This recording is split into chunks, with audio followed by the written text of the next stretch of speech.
It's March 10th, 2019, Daylight Saving Time Day, and so we're all dragging our rear ends, I'm sure. I know I sure didn't want to get out of bed this morning, even, well, we'll talk about it, but regardless of all that, that also means it's time for the Knee Jerks, Detroit Sports Talk of Eno and Big Al. I'm the Big Al of the equation, Al Beaton, longtime Detroit-based podcaster and blogger.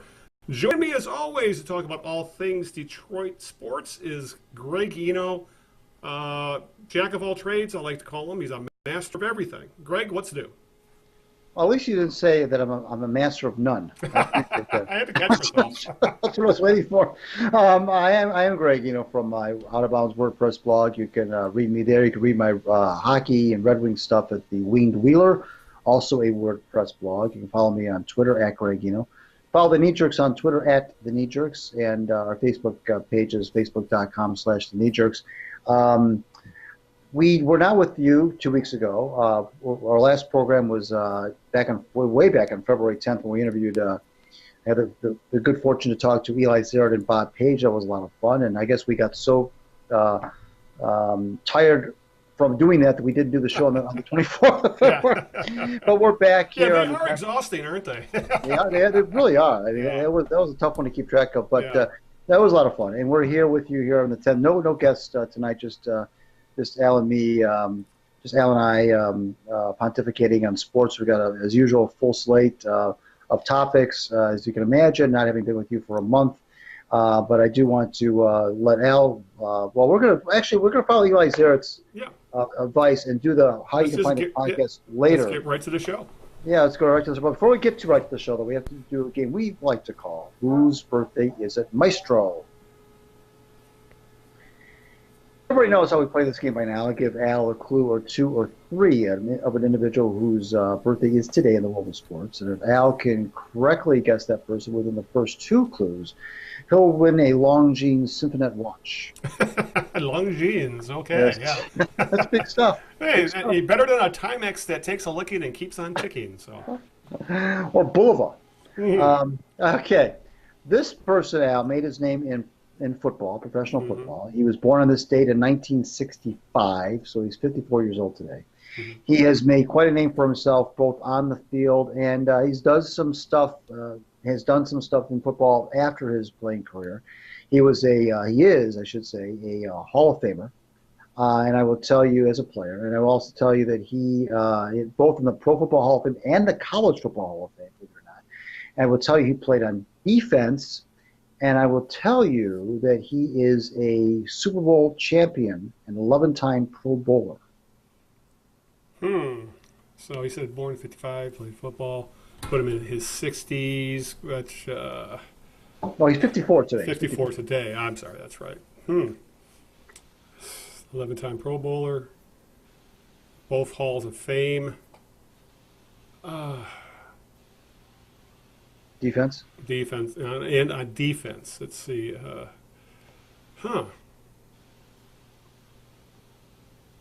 Charles Woodson. Close. But he's probably too young now. I think of it. Close, but not quite. Yeah, he is too young. But that's.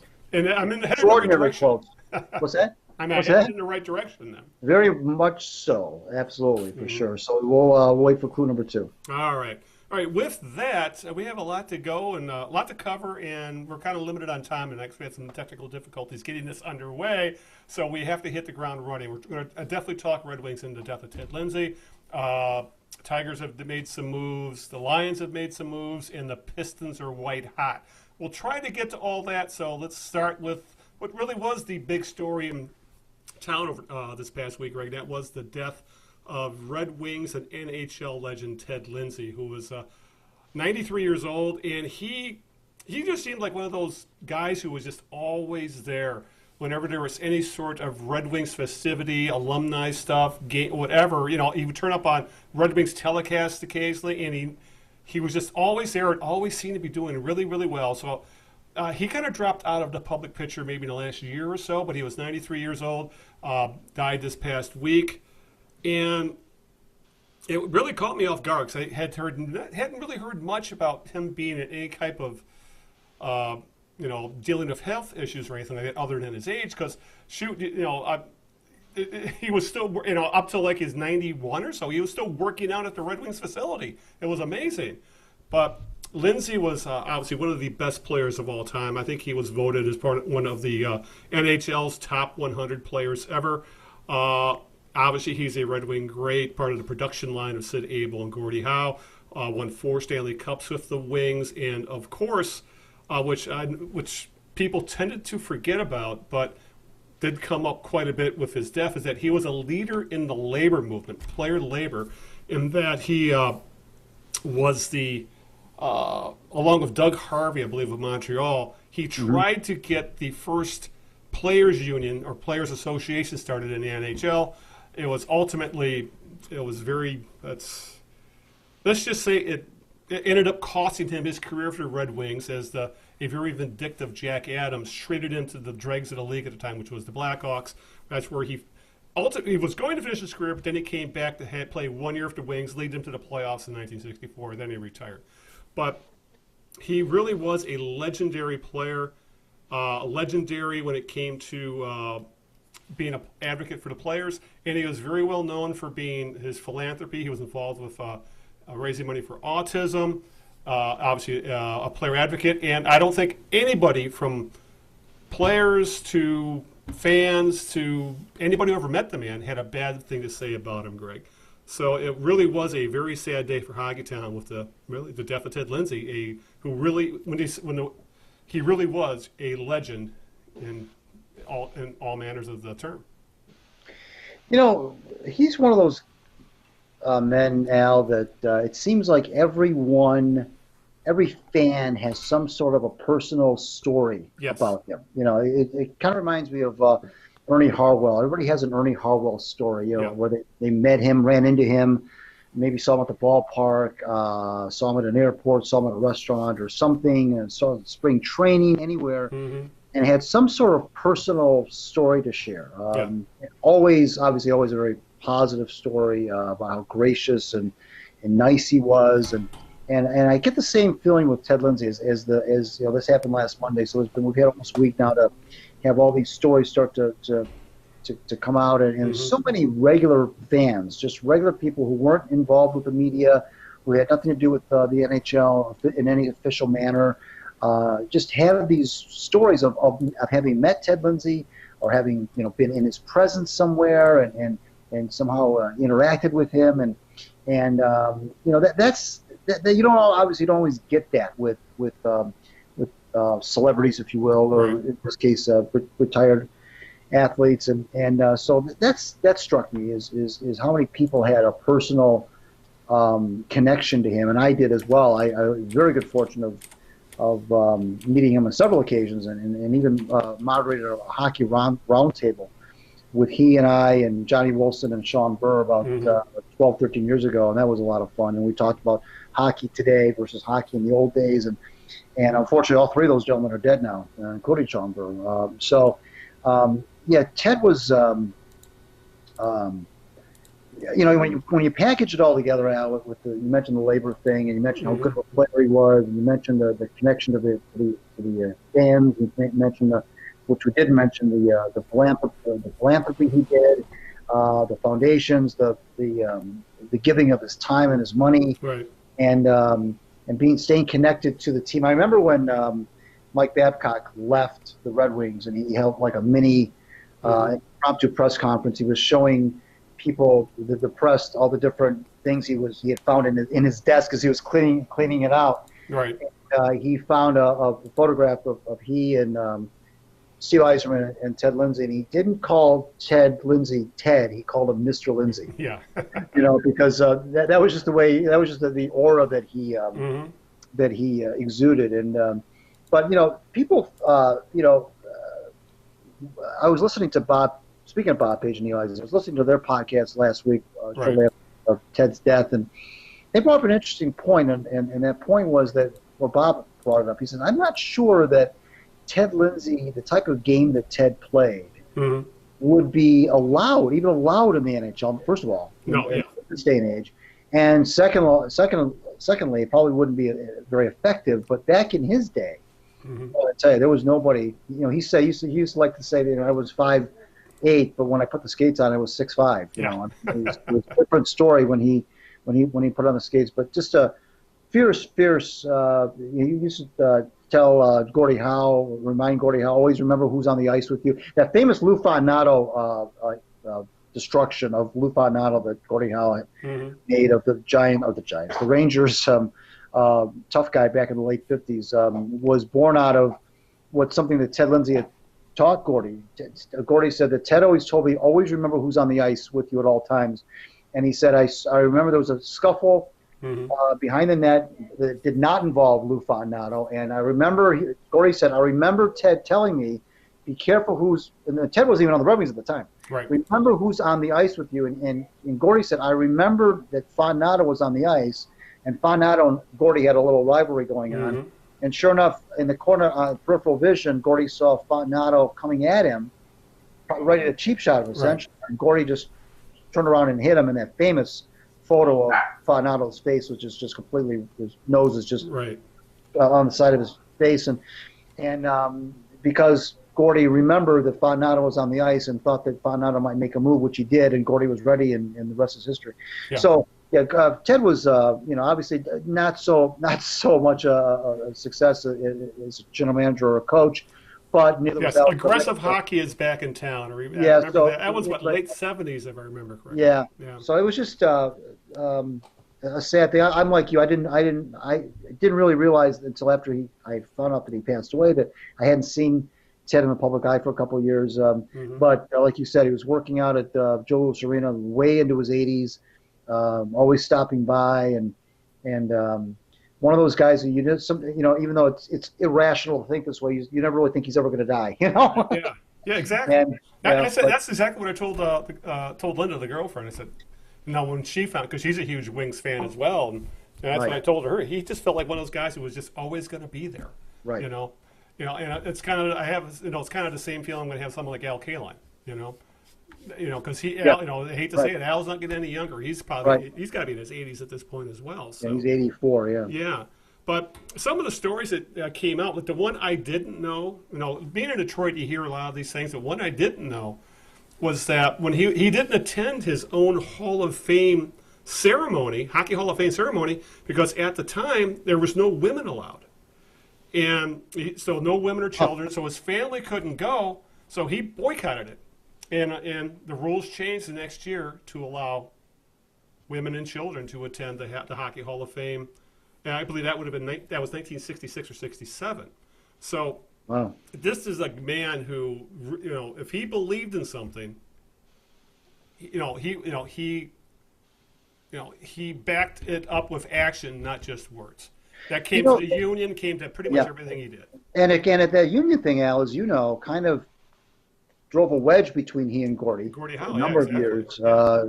Gordie did not make a lot of friends. Gordie didn't like making waves. He didn't like making waves, and because of that, he did not become friends with a lot of the players who were trying to unionize because they felt like they needed somebody of Gordie Howe's magnitude on their side, and like you said, he didn't like to make waves. Gordie was kind of Colleen Howe was the business mastermind of that whole family, and Gordie was not. He did not take care of himself. He found out, I think, sometime in the late '60s, that the likes of Bobby Baughan was making more money than he was. Yeah, I've heard those stories that essentially the team told him, "Oh, you're making more than anybody," and then it turned out he wasn't. And then they gave him that crappy job. Here's another good Ted Lindsay story for you, and I'm sure you've heard this as well. At that same round table that I was speaking of, we did it at Joe Louis Arena, and we were getting ready to do it. We were getting ready and just kind of shooting the bull before we got the mic set up and everything. And I said I was talking to Johnny Wilson, and I said, I made mention of the Stanley Cup being paraded around the rink and how great of a tradition that was. And Ted Lindsay piped in and he said, "I started that." Yeah. Said, he said, "Yeah, that was me." Yeah, and he tells me the story about how back then they just put the cup on a card table. You snapped a few photos with Flair and Campbell, and you skated in the locker room. He says, "I thought that the fans of Detroit, because the first time he did it was in Detroit. He says, I felt like the fans in Detroit needed to be part of it, So he says, just completely unplanned, I picked the cup up, he said, and I started skating it around the ice and holding it up for the fans to see. He says, Clarence Campbell didn't like that too much, but I didn't care. And that was how that started. And I said, wow, I can't believe it. I'm finding this out from you that's how it started. And he laughed. And so that was another thing that Ted did, was you can thank him for the now iconic tradition of skating the cup around the ice. Yeah, I guess it says volumes about today's hockey players, about how much they respected what Lindsay did for them, how he laid the groundwork. Ultimately, they got a union, I believe, in 1967, but the groundwork was laid by Ted Lindsay, and that the Lester B. Pearson Award was for years what the players' MVP, the players voted on their own most valuable player. So it was the Lester B. Pearson Award, who I believe he was a Canadian Prime Minister. But in 2010, that was changed to the Ted Lindsay Award, just to honor him for what he had done for them when it came to his being a union organizer. And they wouldn't be making anywhere near the money. Well, who knows where they would be today, I'll say, if guys like Lindsay and Harvey and basically the gang that helped try to put together that first union would be, if, essentially in a lot of ways, Ted Lindsay was Curt Flood before Curt Flood. He was, that's right. And that's absolutely. And the other thing too, because it was an antitrust lawsuit he filed against the NHL owners, and he paid for it by being banished to Chicago. Yeah, and that was true banishment back then. Yeah, absolutely. The thing too, Al, when you think about Ted as a player, is I would guess with pretty decent certainty that he was probably the first scoring forward who could also really muck it up, really handle himself. Because he obviously Gordie Howe he and Gordie were about the same age. They came in the NHL around the same time. But Ted was the first flat out pugilist, if you will, that could also score. Gordie was a scorer first, and he could take care of himself. Right. Teddy was more of a tough guy who also could score. There's a difference. And I think he was probably the first, because most of the scorers back then were, they were scorers. They were goal scorers. They were immensely talented, but they weren't necessarily these tough fighter type guys. And Ted was able to combine, probably the true power forward, if you will, able to Brendan Shanahan, if you will, of the world, that was able to combine that toughness with good hands and goal scoring ability. Yeah, hell, you could probably call him the original little ball of hate when it comes down to it. So, but it was really a sad week for the Red Wings and Red Wings fans, and combined, the death of Ted Lindsay and the team utterly tanking at this point. There's not a lot to cheer for right now for the Detroit Red Wings, and the sad part is we're going to lose more and more of these legends. Guys like Alex Delvecchio is still around, but he's got to be. Most of these guys that when we were teenagers and were probably we were old enough just to see the end of someone like Alex Delvecchio's career. I mean, I remember seeing him on the ice with gray hair, for Christ's sake. Those are the kind of guys that we were told were Red Wings legends. We were like a generation removed. Now these guys are 4 or 5 generations removed, and they're starting to pass away. And I hate to say it, but there's going to be more and more of them in all sports that were. Guys that we were originally originally idolized as kids, and I'm not looking forward to hearing about more of these kind of deaths. And it's not Detroit related, but we lost Harry Howell today. Harry Howell was another Hall of Fame hockey player. Played the most games in Rangers history. I thought it was Rod Gilbert, but it was Harry Howell. Most games in Rangers history. He died today, age 86. So you mentioned Al Kaline, and you mentioned. Delvecchio, who I haven't seen, by the way, in a while. I hope he's okay. I haven't seen him. Bill Freehan's going through Alzheimer's. Yes, that was recently came out. Thank God Thank God they were able to retire Red Kelly's number while Red was still alive. Right. So what happens, I guess. Yeah, but here's to the good health of a lot of these legends, because we need to enjoy them while they're still here. All right. With that, let's get to question 2 of the birthday game, and we'll move on to the hottest team in town.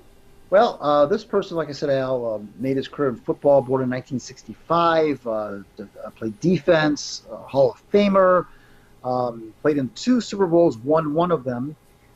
He was an 11-time Pro Bowler, played in the secondary, Mm-hmm. and I will tell you that he played most of his career in the American Football Conference. Hmm. Huh. Defensive back, it played in the AFL or the AF. Oh, it'd be the AFC at that point. Oh man. Hmm.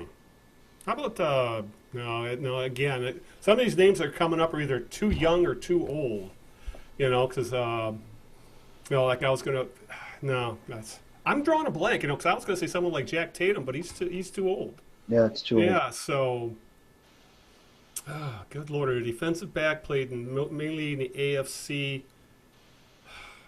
I will tell you that this Yeah. team that he won the championship with was not the team. He played in 2 Super Bowls. Right. He lost one with one team and won one with another team. Huh. Hmm. Good Lord. There's names that kind of come. I'm just going to wait for the gimme. I guess I'm not going to get the cool watch, unfortunately, because I'm drawing a blank. See what happens if we take a month off? Yep. I lose my edge when it comes to this stuff. All right. We'll get back to that a little later in the show. But we got to move on to what's, when we last talked, Greg, I think I don't even know if we've even touched on the Pistons that much, because at that point, the big question surrounding them was, to trade everybody and tank, essentially to tank or not to tank. And essentially since February 1st, they've been the best team in the NBA. That, of course, would be the Detroit Pistons. They have won 5 in a row. They've won 12 of 14. They've shot almost to become they've shot up in the standings. It's become pretty much a sure thing to make the playoffs. They're sitting in the 6th seed right now. I believe they are up a half a game on the 7th seed Brooklyn Nets, who they actually play tomorrow night. Well, actually, it's now kind of an important game. And they are essentially, they have been one of the best offensive teams and defensive teams in the league over the past 6-7 weeks at this point. And as the sample size gets bigger and bigger and bigger of this team, more people are starting, I don't know if I want to say buying in, but are becoming very intrigued by what this team can do, especially now that obviously Blake Griffin has been Blake Griffin. He's he's been one of the best players in the game this year, but all of a sudden, Andre Drummond has suddenly become the player everybody thought he could be, and essentially, Greg, he became that player by essentially concentrating on what he can do well, which is what he can do well. He can do at an elite level, and just doing that. And over these past, since the trade deadline, since the start of February, Andre Drummond has put this team on his back along with Blake Griffin, and played the best basketball of his career. And then all of a sudden, Reggie Jackson, the other, third of the so-called Big Three, is suddenly. They're saying he's now healthy, and he's playing like the player we saw that was the best player on a playoff team, on the Pistons playoff team from 3 years ago. Who, he really, pretty much willed them into the 8th seed to make the playoffs that year. Ultimately, got swept out by Cleveland, but that was the Reggie Jackson we expected to see. Then his career got derailed for the next 2.5 years by injury. So I've seen almost all these games, Greg, and I got to say, they've gone from a team that was almost, I wouldn't say painful to watch, but they were not playing a very entertaining brand of basketball for quite a while, other than watching Blake Griffin, to all of a sudden playing a fun-looking game. Winning is obviously fun, but they're doing it in a very entertaining fashion, in that the offense that Dwayne Casey installed is finally the shots have been there all year. They're finally starting to make them. So, with the 3-point shot, they're one of the best 3-point shooting teams in the league now, at least over the past 6 weeks. So, I guess when all this is thrown into a bowl and mixed together, all of a sudden you have a playoff team. So, are you buying into this, Greg? Or are you still kind of in a wait and see mode when it comes to the Pistons? It's hard not to be in wait and see mode when you've talked about a team that hasn't won a playoff game in 11 years or whatever it is. Right. Um, 2008. yeah, it's hard to not be that. It's hard not to be cynical. It's hard not to be a little bit, untrustworthy. But I will say that this is, to me, directly a result of Reggie Jackson's play. Now, I wrote a piece this weekend about this, and on the one hand, I think to me it's easy to pinpoint that this is all started when Reggie Jackson started to feel better and started to play better.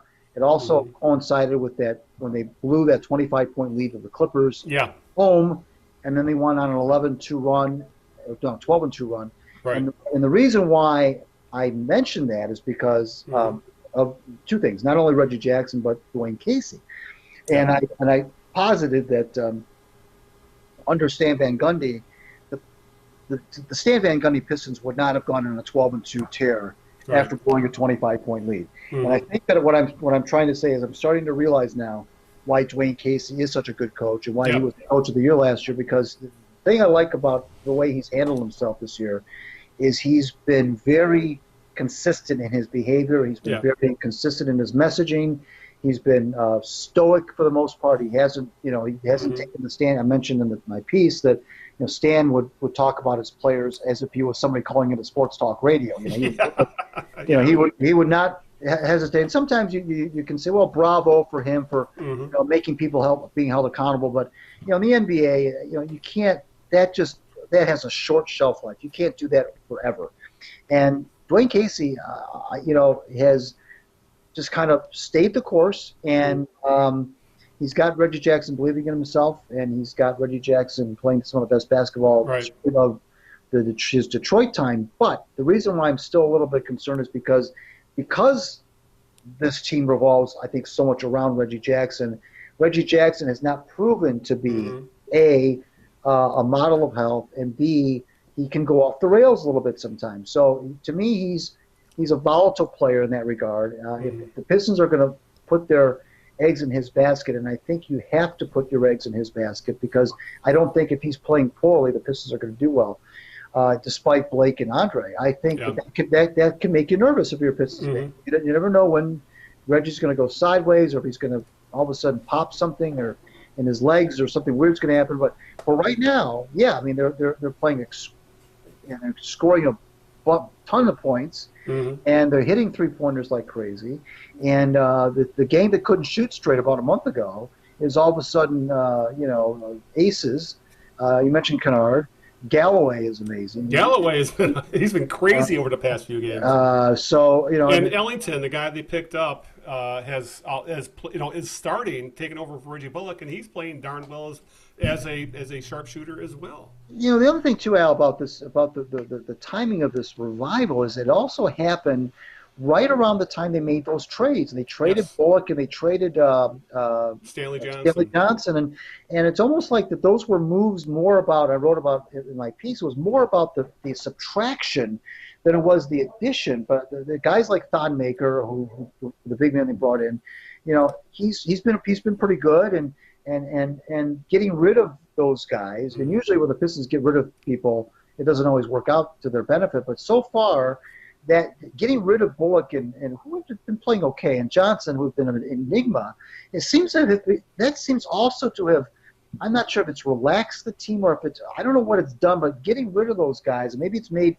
Dwayne Casey, maybe it's free Dwayne Casey. I don't know what it's done, but it seems like when as soon as they traded Bullock and they traded Johnson, that's also when, all these things happen, the Jackson getting healthy and the blowing the 25-point lead and trading Johnson and trading Bullock, and all of a sudden all that happened. Then they went on this run. It's amazing. I still think that the Reggie Jackson is the key to this, because the Pistons were not gaining traction despite the heroics, the nightly heroics of Griffin and Drummond, until Reggie Jackson got on board.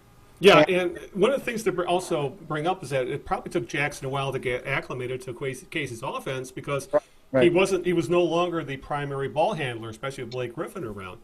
So we've one thing I actually am relieved to see is we don't see nearly as much of the Reggie Jackson playing hero ball, where the ball comes to a complete stop in his hands, and he pounds the ball for 15 seconds, and then takes a crazy floater or something like that. That's kind of stopped.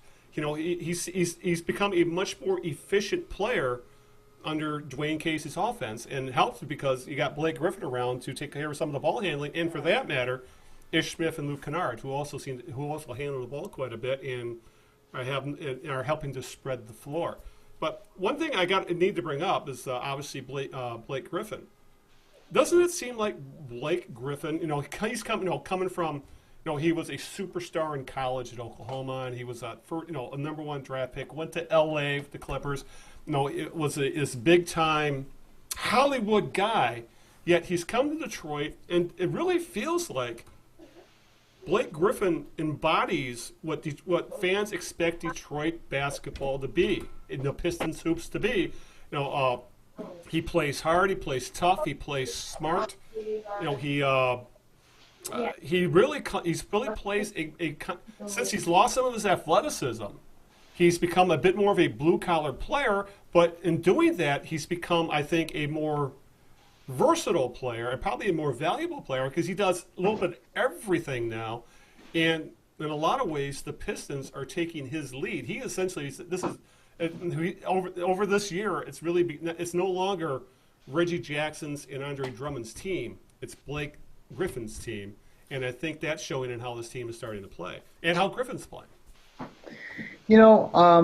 Griffin has said, "Look, this whole Hollywood thing in L.A. I'm more of a Midwest guy. I went to Oklahoma. He's from Oklahoma, yeah. He went to Oklahoma. I'm more comfortable in this environment, if you will, this weather, the type of people, the blue collars. This is more of who I am.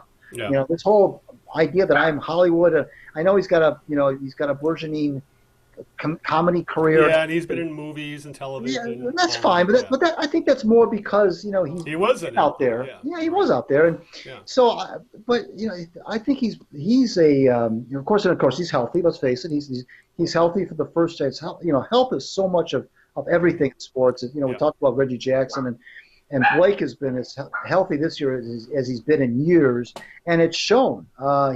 He's played. This is, statistically, Al, this is his best season ever. Yeah. Ever. If you look at everything, all the numbers, if you want to go right down the line, this is the best season he's ever had. And he's locked in, and he's becoming a true leader. And, obviously made the All-Star team, and after several years of not being on the All-Star team, and I think he's somebody who, obviously, he is the franchise, so to speak. Yeah. With all due respect to Andre Drummond. And he's the kind of guy that I think plays the type of basketball I think that the fans in Detroit embrace.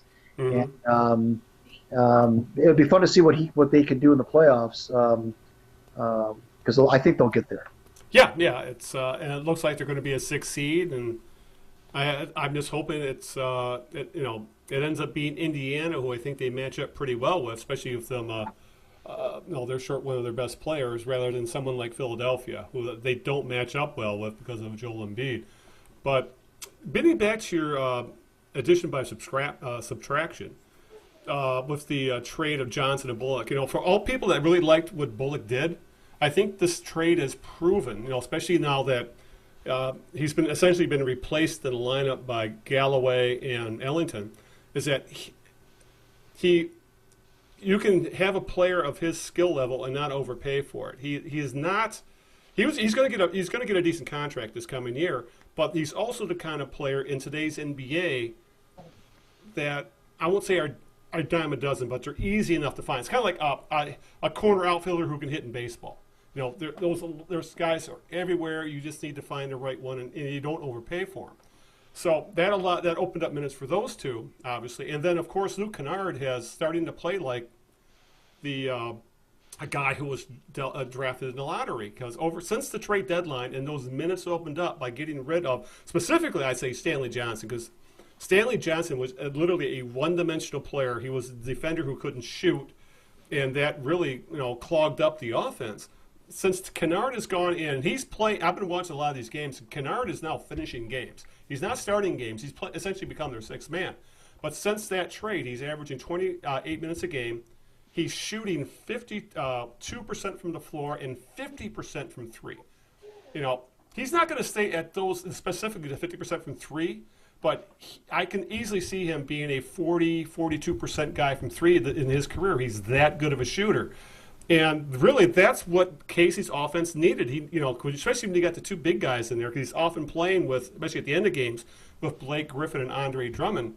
You need a guy who can drain a three-point shot and allows the offense, much like in the term speed and space is used in football now, it's very similar in basketball. Now, basketball is all about space and allowing players to find the openings where they can get their shots. And I think between the shooting of Kennard and also the resurrection of Reggie Jackson, that has allowed all these guys to do the things they do best. And they don't have to fight for possessions, and they don't have to fight to get their shot. Their shots are coming naturally in the offense. And it's really been a pleasure to watch over these past few weeks. The other thing that's got to, if you're a Pistons fan, Al, that should encourage you is that they scored. There was last week against Minnesota, this past week. Mm-hmm. They scored 131 points in a game in which Blake Griffin scored 9. Yeah. Yes. Okay, now that is a good sign. Blake has not had to be this Atlas where he's putting the whole burden of the world on his shoulders, and they're getting. You mentioned the Kennards and the Galloways and the Ish Smiths right down the line. So they're scoring a lot of points without Blake Griffin having to explode himself. Mm-hmm. And the other thing too, Al, is lately, of course, the competition was the Bulls, but they've been able to give Drummond and Griffin rest in the fourth quarter. They even played the fourth quarter today against the Bulls, and I don't think they played very much in the fourth quarter against there's another game. They've been able to kind of rest these guys, which at this time of the year is crucial. So now when they go to Brooklyn tomorrow, for essentially to play for who's going to stay in sixth place, that is could be key if they need those guys on the stretches. It doesn't on a back-to-back. It never hurts to be able to rest your guys in the fourth quarter of the day before a back-to-back game. Right. And I guess one thing that's worth pointing out, again, where you mentioned like Blake Griffin didn't need to score a bunch of points for the Pistons to win easily. In today's game where the Pistons manhandled the Bulls today, Andre Drummond had 16 points. He only took 6 shots.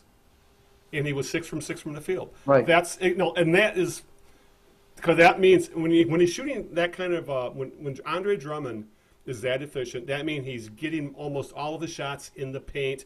He's not trying to do Joel Embiid or Anthony Towns type of things, where where he's trying to drive the lane or do these pick and pop crap. He's just picking up most of his shots around the basket in the restricted zone, just outside of that. And when he's doing that, he's damn near unstoppable under the basket. And it helps in that now he is, again, he's not great from the free throw line, but he's good enough at the free throw line now where I don't think he's shying away from contact the way he used to. Instead of going straight up with the ball, he'd fade away from the basket just to avoid that contact. And we're not seeing that from Drummond anymore. So I remember earlier in the year, I wanted to see Andre Drummond, my exact words, get his head out of his ass. And I think it was after that game against Embiid, where Embiid was obviously in his head. Yeah. Drummond has made me eat my words, because he's definitely he's playing like especially in the second half of the season, he's playing like the player I think we all wanted him to be. He doesn't need to put up 20 and 20 every night, but he's obviously engaged, his head's in the game, and he's playing smart basketball. And I think more than anything else, when Andre Drummond plays smart, the Pistons are a tough team to beat. Yeah, and he is just feasting right now on the opponents. He's having monster games. They're just right now. Everything is clicking, and this is a story, Al, that is really quite phenomenal. The Pistons if they went 13-7, then they went 9-22. Yeah. And then when they blew that 25-point lead against the Clippers, they were the laughing stock of it. All the the TV shows, the TBS people, the TNT people, all had a lot of fun at the Pistons' expense. The Charles Barkleys of the world and so forth were laughing at them. Much like the brothers in Trading Spaces, sell, sell, sell had become the word. Yeah. Right, and if this continues, Dwayne Casey might get some more consideration for coaching. He may not win it, but he might get some consideration. Yeah, he won't win it, but he will. He should definitely get some votes because, he really does seem. He is looking more. I can see why the Pistons invested the kind of money they did in him as a head coach. Who knows how this is all going to pan out? They're probably going to make the playoffs. We don't know what kind of seed they're going to be. And we'll see how we feel after a playoff series if this team wins a game or two or actually wins a series. I just don't want to see him get swept out again. I want to see progress. And I think the best sign of that is this team should not be happy with just making the playoffs, is that I think a game or two ago, Blake Griffin said, being a 6th seed is nothing to be proud of. Right. And that's the kind of that's Pistons basketball attitude that we've known for most of our lives. Going back to the Bad Boys eras up to the Go and Work crew, and that was that kind of attitude of that. That's not good enough, and he's essentially saying that about Pistons basketball. Now, this is not good enough, but as you said, I think we're all still in this kind of wait and see mode. But as the season is going on, I'm getting on the edge of buying into this team, just because they have been a lot of fun to watch. They really have been. And if you're not paying attention to the Pistons right now, they're the only team in town worth paying attention to. Yeah, right. They really are. Right. All right. I guess before we move on to, I haven't decided on the Tigers or the Lions yet. Let's get to question 3. Hopefully I can get this. Well, this person, like I said, defensive back. You were very close with your first guess. Right. Very, very close there. It's funny how close you were when you find out what this person's name is. He went to Purdue. He won his Super Bowl with Baltimore, and he lost his Super Bowl with Pittsburgh. And he was the only player in NFL history to come back from reconstructive knee surgery and play in the same season as that surgery, and that was in 1995, trying to tackle, guess who? Barry Sanders. I'm drawing a blank, Greg. I really am. He holds the record for the most pick sixes in NFL history with 12. He has the record for the most fumble recoveries by a defensive player with 32, and he has the same last name as your first guess. Just tell me. Your first guess was Charles Woodson. I remember that. Same last name. Same last name. I remember Woodson, but I can't remember the first name. Rod Woodson. Rod Woodson. I completely forgot he played for Purdue. I forgot he was a Big Ten guy. Yep. No, this is just one of those where, this is what happens when we take too much time off, and I lose that little edge when it comes to these. I'm not getting them on the first or second guess lately. So this is your fault. Thank you. All right, but I promise I'll do better next time. But that one I was just drawing a complete blank on. So, yeah. All right, let's talk Tigers real quick. There's been a little bit more news of them going on. There's been some roster moves with the Lions we can cover when we wrap up the show. But a couple things with the Tigers. Obviously, we're getting close to opening day. It's like, 2.5 weeks away at this point? And the Tigers, last time we talked, Rick, we were complaining about the Tigers. There was a lot of veteran free agents out there who could be a fit for this team and maybe, give us something to watch. And they've actually did this in that they signed a legit Major League Baseball free agent off the scrap heap to a value deal, and because they had a gaping void at second base. And so they signed former Pirate second baseman and a 2-time All-Star Josh Harrison to a cheap deal, 1 year, $2 million. Plus incentives, but that's the gist of the deal. Greg, this is a guy that, one, he's a veteran. You can put him in the lineup every day, and he will produce at probably a better than league average level, which is something that the Tigers didn't have at second base. Because say what you will about Nico Goodrum, he's not he's not good enough to play every day at second base. He's just not. So this allows them to have a pretty darn, especially if he bounces back from his off year. He was hurt last year, which gave him the down numbers. But this allows them to move Nico Goodrum into what he is best suited for, a guy you could play every day, but he doesn't need a set position. You can play him pretty much every damn where in the field other than catcher, becomes that everyday super sub and DH. Then you got a guy you can plug in at second base. If he has a good year, you might be able to flip him at the trade deadline. If not, you just play him for the year. You say thanks for the memories, and then you move on. That's exactly what I've been wanting the Tigers to do. Unfortunately, that was the only real move they made to improve their everyday lineup, because all they've done since, Greg, is corner the market in veteran backup catchers. They've got they just traded for Cameron Rupp from the Giants. They have Bobby Wilson, whose best known claim to fame is as a pitch framer, and also Hector Sanchez. So probably one of those guys ends up on the big league team. The other two end up at AAA, and there we are. But I like the Harrison signing. I just wish they could have done more, because there are more players out there who are league average or better that you could probably gotten on a pretty darn good deal if you had waited. Like, they probably spent too much on their shortstop, for example. I mean, Jose Iglesias signed a minor league deal, for Christ's sake. So, I like the move, Greg, but it doesn't move the needle a lot, but at least it moved the needle a little. It did, and I thought it was a very wise and appropriate signing. I think it makes all the sense in the world based on where the team is right now. You mentioned Goodrum. I was never really comfortable or sold on the notion of Goodrum being a quote unquote everyday second baseman.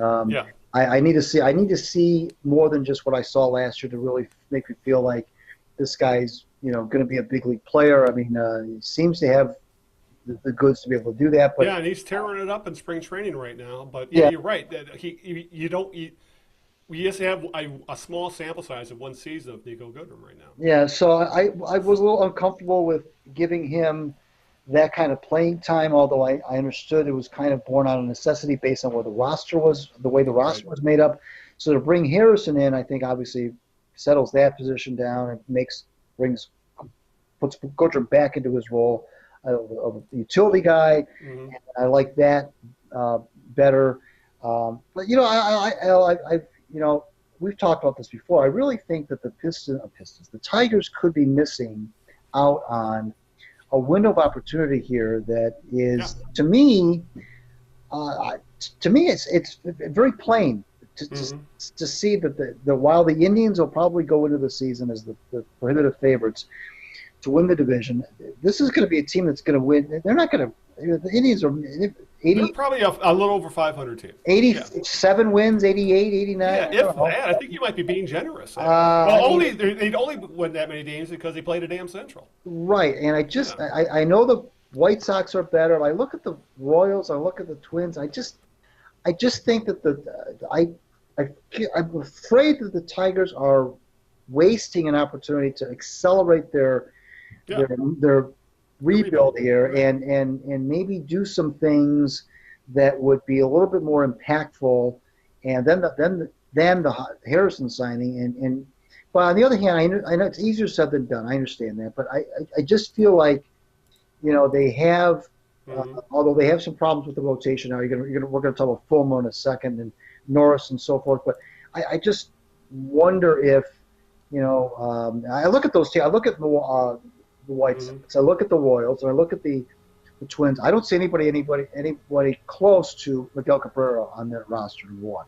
right. I know the White Sox have improved, and they have. But the Royals are awful. The Twins are. I don't know what to make out of them. They're not very good. So I don't know. I can't. Nobody, not even the Indians, really have a player of Miguel Cabrera's magnitude. If he can stay healthy, I know it's a big if. But if he can stay healthy, health seems to be the theme of this show. But if he can, there's nobody in the Central Division that has a bat like he has in the middle of the lineup. Right. So if if Ron Gardner has said, look, he's a Hall of Famer. Right now, he's a first ballot Hall of Famer right now. So if they can get anything remotely Miguel Cabrera-ish out of him, and then you've got Harrison, and you've got Castellanos, and you've got, maybe, if Candelaria can put it together. And Kristen Stewart, yeah. Stewart, I mean, you have the makings of a decent offer. Decent, middle of the order, yeah. And so I don't know if, I'm not sure what I'm expecting them to do. All I know is that in the Mike Ilitch days, they may have gone out and tried to get a Manny Machado or a Bryce Harper, knowing. Yeah, there was actually a column in the Free Press a couple weeks ago. Yeah, well, Mike Ilitch would have signed these guys, maybe so, but it ain't happening now. No, but I'm saying is that if you, I know they don't have, nobody in the division has anybody like Cabrera, and I know they don't have anybody like Harper or Machado. No. So if the Tigers would have really really stunned the baseball world, I think that they would have made a move like that, and I know that goes against the grain of any rebuild 101 handbook that you can play by. But if they were to do that, first of all, it's not like they have not shed payroll. They've shed a lot of payroll. Their payroll right now is like middle of the road. It's not exactly not like we're talking about a team that's maxed out here. They've shed a lot of payroll, and if they would have brought in a guy like a Machado or Harper, I think they might have been. They could have been considered favorites for the division. I mean, I really believe that. I mean, obviously the pitching is still that's suspect, but I mean, this is not a good division. I just am afraid that the Tigers are treating this rebuild calendar as if they're in the AL East. Yeah, they're in this lousy division, and you can't. Rebuilds aren't one size fits all. I mean, you have to adapt. You have to take into consideration who am I playing 54 times, 72 times out of the year. Well, I'm playing the White Sox, the Twins, and the Royals 54 times. A third of my schedule is with those lousy teams. I've got 18 more games with an Indians team that's okay, pretty good, still good, but not great. So I've got 72 games against a competition that's not exactly murderer's row. Yeah. So, if I can win more than half of those 72 games, I've got 40 wins in my pocket already. And now I need to find 45 somewhere else on the other part. I don't know. I feel like that they're not. I just feel like they're not seeing the forest for the trees. I feel like it's right there in front of them that they're in a lousy division. They're not treating it as such. Yes, and I totally agree with you. I mean, there's room in this division for a second team to make a move. None of them are. Right. And the closest one to it might be Chicago, just because they started to rebuild first. So we'll just have to wait and see what happens with that. But the Tigers, obviously, they have just pulled everything off the table. They've said pass, and they're going to wait for the next deal next year. So that's the way to look at it. Use the poker analogy. Oh, you brought up the starting pitching being a concern, obviously. Even though Zimmerman's looked pretty darn good so far in the spring. Boyd is Boyd, a league average kind of pitcher. But the one guy I think this team needs to step up his game, either to improve the team or have themselves a trade chip, is Michael Fulmer. Yeah. But he's 26 years old now. Obviously, he was a deserving Rookie of the Year in 2016. But ever since then, it's been up and down, mostly down with him, specifically because of his health. This spring, he entered spring training, Greg, recovering from his third meniscus surgery on his right knee. He's now pitching with a brace on that knee, and he now has a tweaked delivery which is designed to take pressure off the knee when he's pushing off the rubber. The problem is, this spring, his once 95, 97 mile an hour fastball is now sitting in the low 90s. I believe in his last start, according to the paper, one of the beat writers talked to a scout, and he said he was clocking Fulmer at 88.92. That's not losing a foot off your fastball. That's like losing a yard off your fastball. And that's the difference between an ace and a guy who's going to struggle to get guys out unless he has remarkable breaking stuff. So this is something that if I'm the Tigers, they're all playing it off like, oh, it's still early. It's not. It's still spring training. He's working on. You hear this all the time from pitchers. I'm still working on my game. I'm not throwing all my good stuff. But Michael Fulmer's velocity being down 3 to 5 mile an hour. If I'm the Tigers and this doesn't turn around quick, all of a sudden, remember the people were talking about, oh, you got to trade this guy when his value is at its highest, which probably would have been after 2016. The Tigers didn't do it. Now all of a sudden, you're looking at a guy who was probably around the league considered damaged goods, has constant health issues, and now there's a possibility he's losing his fastball. If I'm the Tigers, I'm more than a little concerned at this point. Absolutely. I mean, velocity anymore is such a key indicator. Yes, it's big in baseball. It really is. I mean, really. And, if it's that's a big deal. And Fulmer has always concerned me because of his violent delivery. Yes. I've never liked his delivery. He just looks like he's just his arm's just gonna fly off any second. Right. So that's a big concern. It's not getting a lot of media coverage. But when I saw that velocity, I was like, that's like multiple red flags being waved. Yeah. When he's throwing 88 to 91, 92. Well, now what you have to do is now it's all about location. Now it's all about pitching instead of throwing, as they say. Yeah. What is it the art of pitching, as Jim Price likes to say. But, but even still, though, if he's got to, let alone he's tweaking his delivery, if he's got to start changing how he pitches the guys, I mean, that could take a while to recreate himself as a pitcher. One of the more famous examples is Frank Tanana. Yeah. Who threw probably 100-mile-an-hour heat when he was young, hurt his arm. And it took him several years to get to the point where he was considered the crafty, junk-balling lefty that we all remember as with the Tigers. That doesn't happen overnight. So if Michael Fulmer can't at least find most of that velocity, he's gone from possible ace material to, back of the rotation guy. And that's a big deal, considering, how much – They kind of went all in on this guy when they didn't trade him when his value was his highest. Yeah, well, I was not, in all honesty, I was not a proponent of trading Michael Fulmer at the time at all. Yeah. I thought that was a silly idea. I thought, why are you trying to find the? You already have Michael Fulmer. You're lucky you'll get another one. Yeah. Why are you doing that? And obviously, if I had a crystal ball, I would have maybe thought differently about that. But at the time, I thought that idea was foolish, but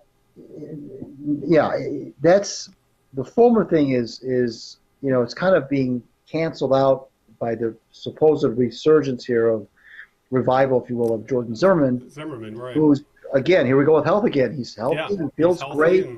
And he said he's finally accepted the fact he doesn't have that big fastball anymore. These guys are kind of right. You kind of have to, Al. Sometimes you reinvent yourself because you have to because of a physical limitation of Tommy John surgery. Although some guys will come back from Tommy John and be the same pitcher that they were before Tommy John. But sometimes you just have to reinvent yourself. You have to do different things, learn a new pitch. Tweet, it's all about mechanics. Well, even the people who thought Justin Verlander was on the downside of his career. I was just going to say, you took the words right out of my mouth. Even the great ones like Justin Verlander, even the Hall of Fame type pitchers like he had to change how he pitched. Have to change how they pitch, and they have to. They're always tweaking themselves. It's all about mechanics and so forth, and these minute little, almost imperceptible adjustments that you and I, with the naked eye, can't really see, but the experts can find and can watching tons of videotape and comparing your arm motion and your slot to the days when you were successful, and there's so much that goes into it. Right.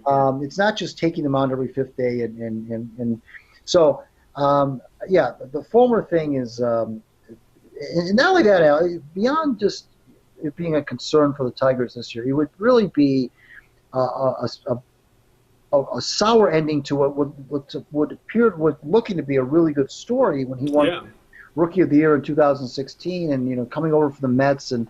Yeah, he wasn't even. He was just he was kind of a throw-in in the deal. And I'm not writing him off, but no, not at all. If this is what's happening, and maybe it's just temporary, maybe we'll get some of those miles per hour back. But if this is what it's going to be now, in the big leagues anymore, 88 to 92, you got to have other pitches. Now he does have a slider, and he's going to have to maybe rely on that more than he has. Right. He's not going to be able to go out there and muscle people anymore. But it's definitely worth keeping an eye on for sure. Yeah, if he's got to start thinking about reinventing himself, I'd rather it happen in a year the Tigers aren't going to do a damn thing than if he was going to be a big part of their rotation in a playoff team. So, let's figure it out now before this team becomes a contender again. So hopefully it's nothing, but it's definitely something to keep an eye out for.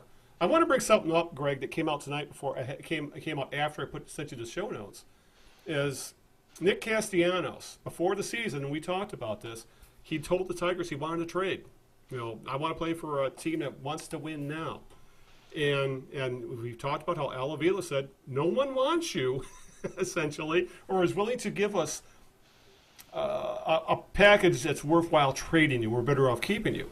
Well, after today's game, I guess he got hit by a pitch in today's exhibition game. He's okay. He got hit on the hand. And it's come out that he's now open to extension talks, a contract extension. I think this is a guy who has seen what free agency looks like now. And all of a sudden, I think he's starting to click in with him and with Castellanos and his agent that he's worth more to the Tigers than any other team. The Tigers are probably willing to give him closer to a fair market deal than any other team out there, because if he goes to free agency next year, I bet you he makes less money now than he does right now with the Tigers, where I think he's like 9 and change. So if Castellanos is smart, he signs an extension and he becomes a free agent the same year the new CBA kicks in, and probably by that point, free agency will have changed, or whatever the rules will be have changed, and maybe it'll free up money again. But I was surprised to hear this because he seemed adamant that they please explore a trade. Now all of a sudden he's saying, maybe I want to stay. So it's all about free agency, and I think he sees that he's not going to get paid. Well, I think you said it one of these most recent episodes we recorded when you said, it's one thing to say, for his agent to say, Nick wants to know his fate before the team goes to spring training. Mm-hmm. And you said, well, that's great, but that's not the way it always works out. Right. Yeah. Everybody would love to know their fate before, but like you said with Al Avila, there was Al isn't shy to say things, and he said, look, it wasn't a market. Yep. There wasn't a market for a guy like Nick, and whether that's tough for Nick to hear or not, I don't know, but I mean, Major League Baseball is going away from those kinds of players, and it's these metric people now that are taking over just about every front office in the big leagues are saying, look, you got to pay more attention to defense. You got to pay more attention to the defensive metrics, and obviously Nick does not grade out well. He doesn't grade out well with the naked eye, but he definitely doesn't grade out well with the advanced metrics that we have for fielding nowadays. Mm-hmm. And you have to be an extraordinary hitter, Al, for teams to kind of write off the defense, look the other way, and that was a player like J.D. Martinez, obviously, who's not going to win any Gold Gloves in Boston either. But he's such a powerful, such a extraordinary hitter that you don't care necessarily about the defense.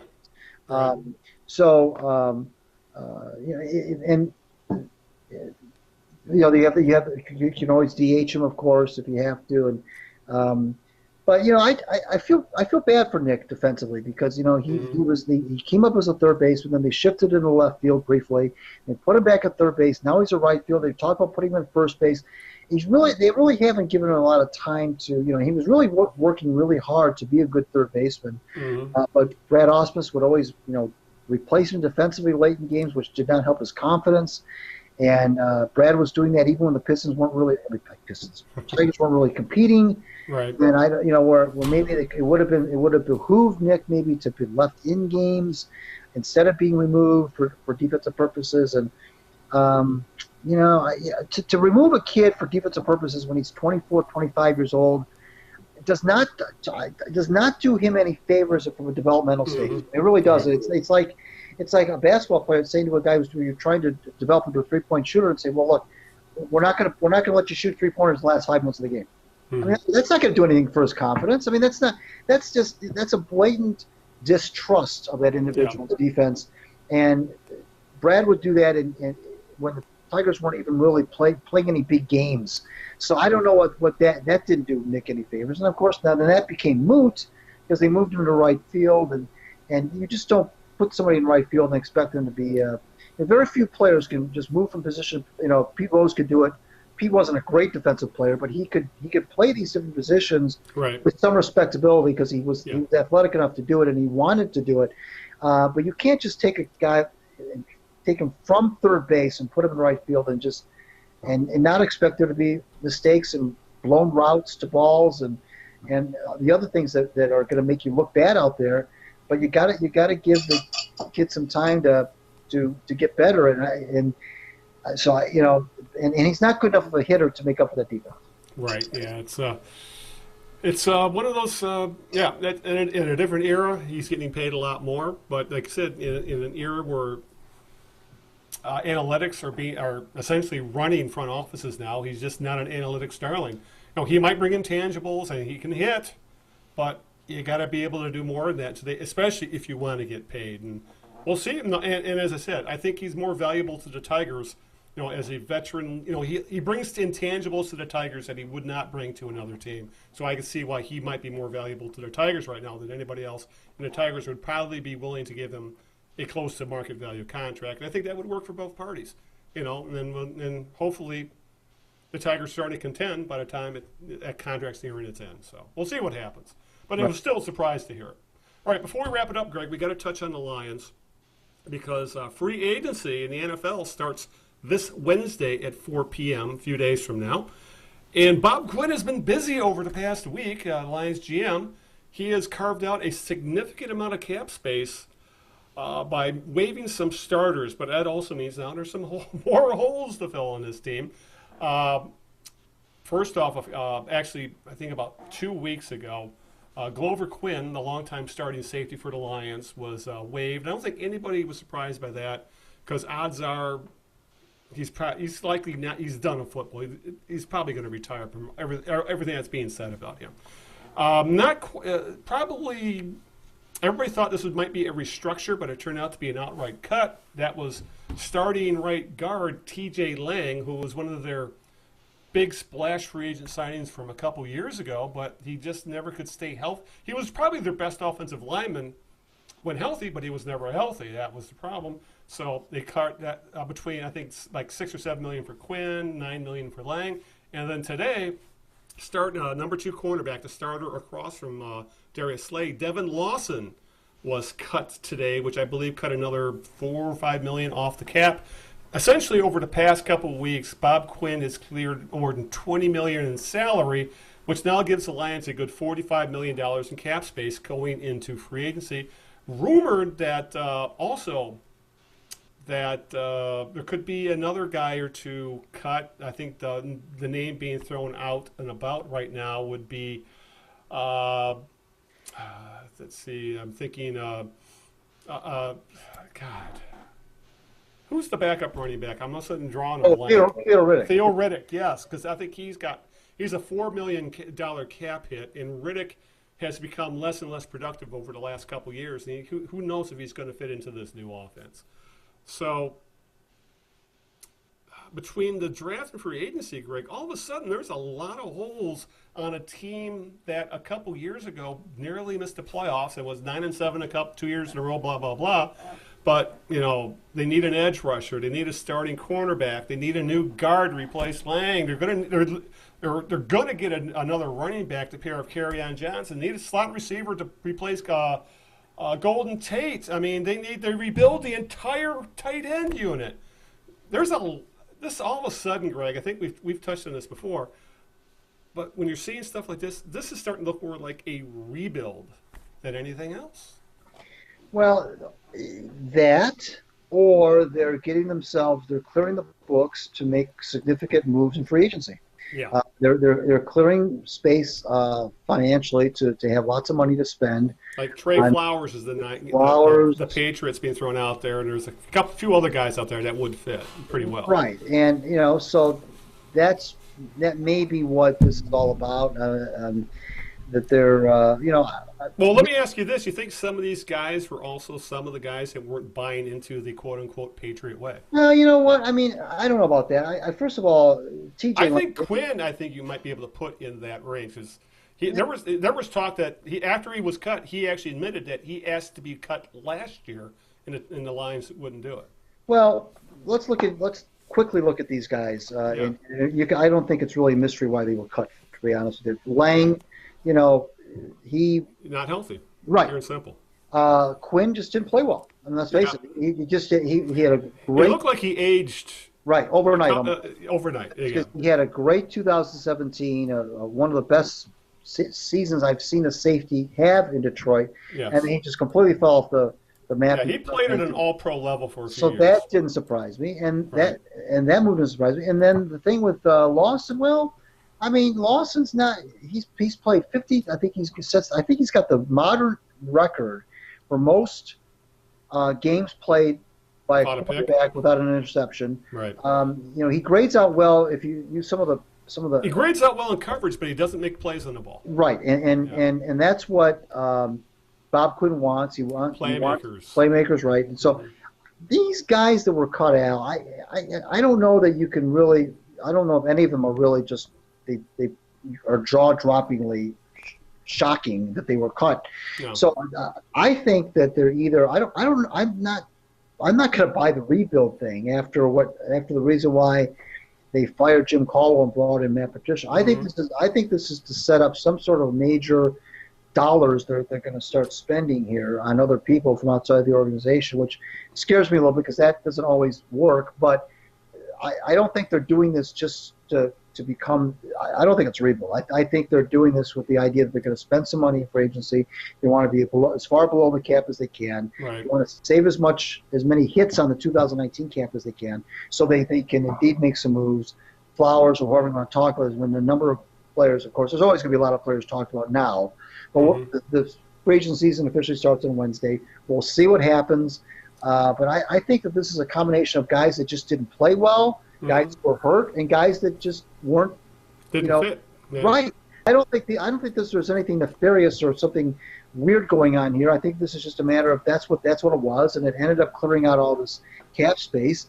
And Lawson, a lot of this stuff, Al, is always based on timing. Lawson the timing of this cut is so that the Lions are off the hook for some sort of I think it's 1.16 million roster bonus type stuff. Yeah. So all these things are part of it too. It's not just about what you do on the field. It's about the books too. Yeah. It's about the bottom line and a guy like Lawson, I think he would be great as your third or fourth cornerback. Yeah. But he was being paid starter money, and for his production, it probably wasn't going to work out. But right. I will just add that this all of a sudden makes the free agency in the draft that much more fascinating, because with these moves, all of a sudden, it doesn't necessarily now mean that the Lions are going to take a defensive end or some sort of pass rusher in the first round of the draft, because I think this now opens up cornerback, opens up offensive line, so.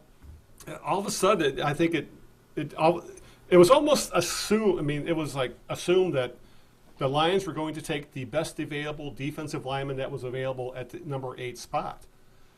Now, with all this money they have in free agency, and say they get Trey Flowers, who is a legit pass rushing end, maybe all of a sudden you take the best defensive back available, like a Greedy Williams or someone like that at number 8. I think this kind of changes the what might happen in the draft, because all of a sudden, after seeing these moves, I'm thinking maybe they're not going to take a defensive lineman in the first round like everybody on the planet thought they were going to. Well, right. Unless you still go best available player, and the best available player is a tackle or an end, and you do that. But right now, I'm not sure that's what they're going to do. Exactly. There are holes to fill. There's no question about that. A lot of holes when you think about it. No, and obviously you can't do it all in free agency. You have to do it, through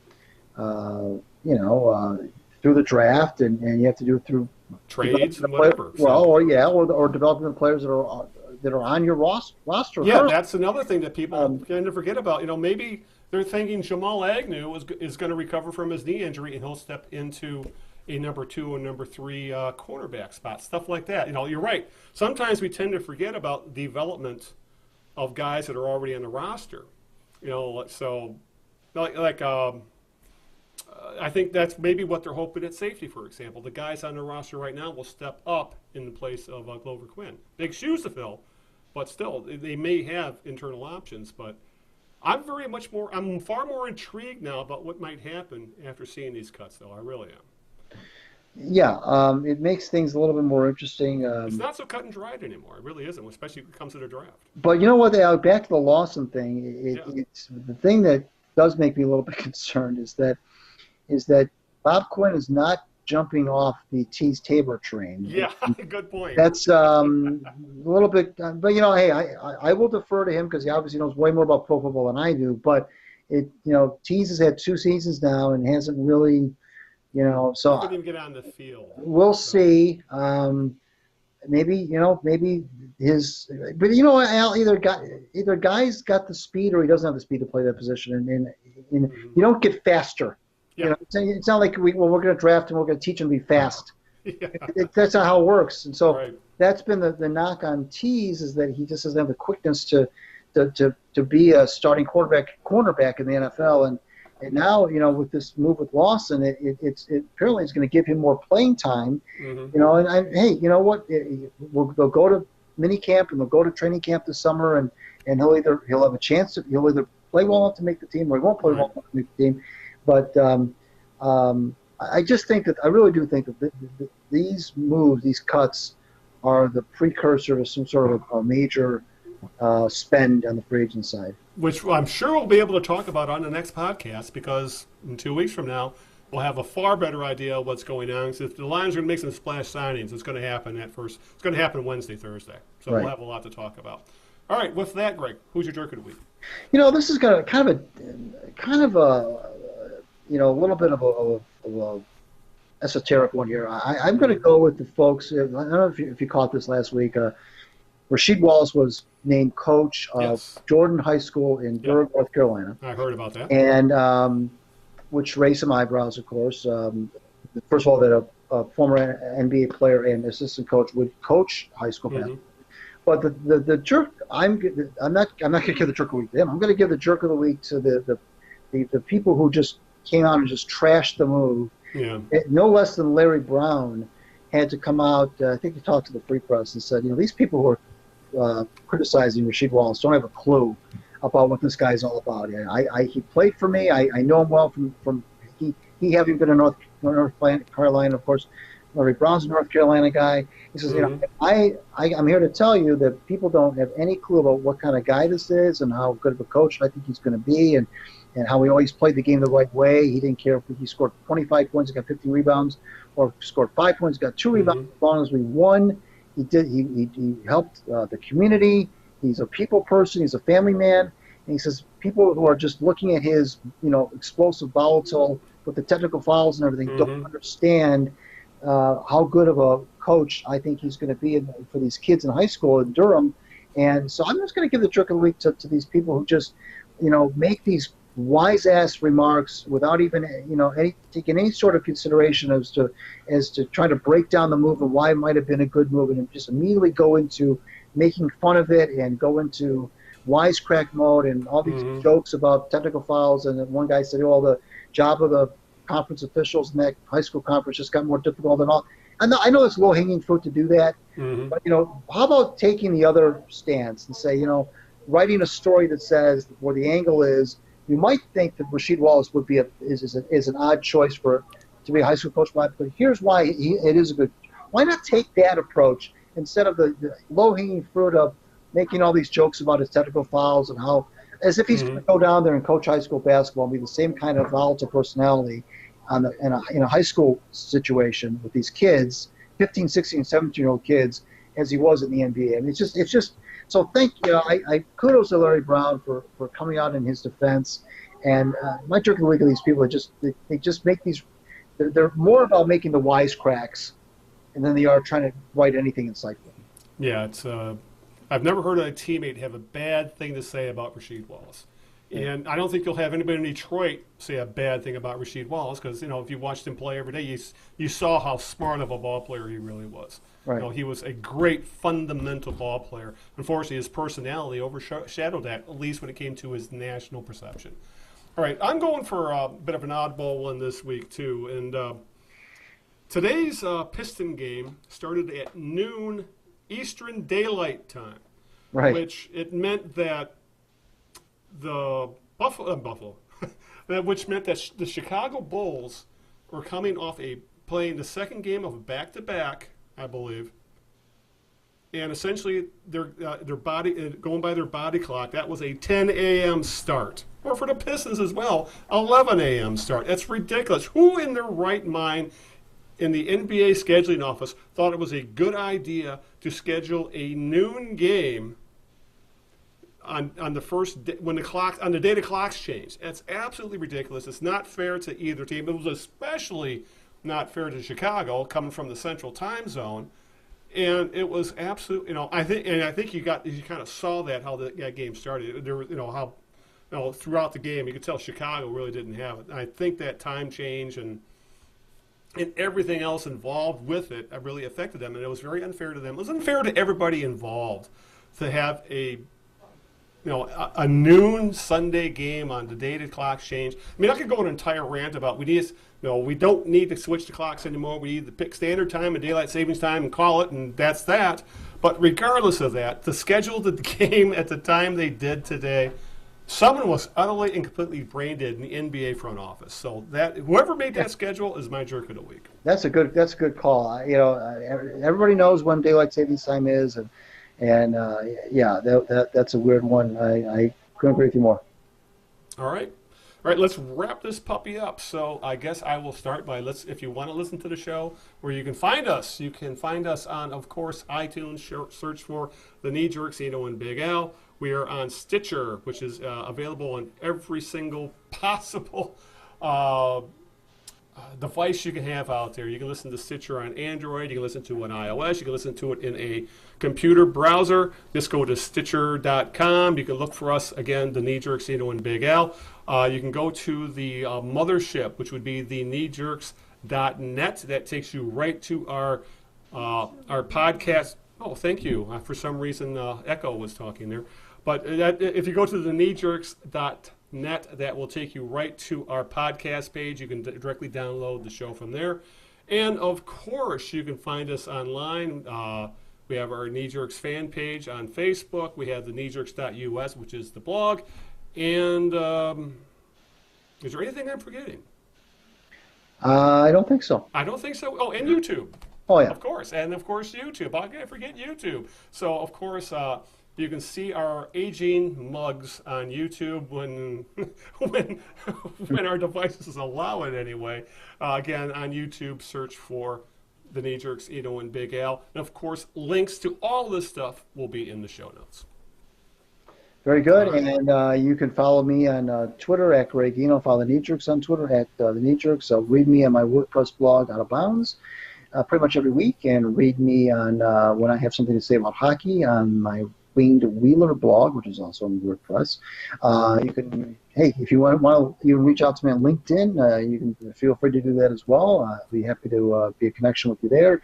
I want to thank my lovely wife Sharon, and thank you, Big Al, for making Sunday Night SoCal Show fun. Yes, and thank you, Greg, for admitting the technical staff. It was on your end, not mine this time. So a reboot fixed it, so no big deal. And, of course, give a shout-out to my girlfriend Linda, who was busy saving lives in the ER tonight. So with that, we'll have lots to talk about in the next show. We'll be pushing opening day with the Tigers. We'll have free agency with the Lions. And, of course, we'll have the Pistons playoff push. So we'll talk all about that on our next show. So until that time, this is Al Beaton saying good evening, good luck, and aloha. Ciao, everybody. We'll see you in 2 weeks. Good night.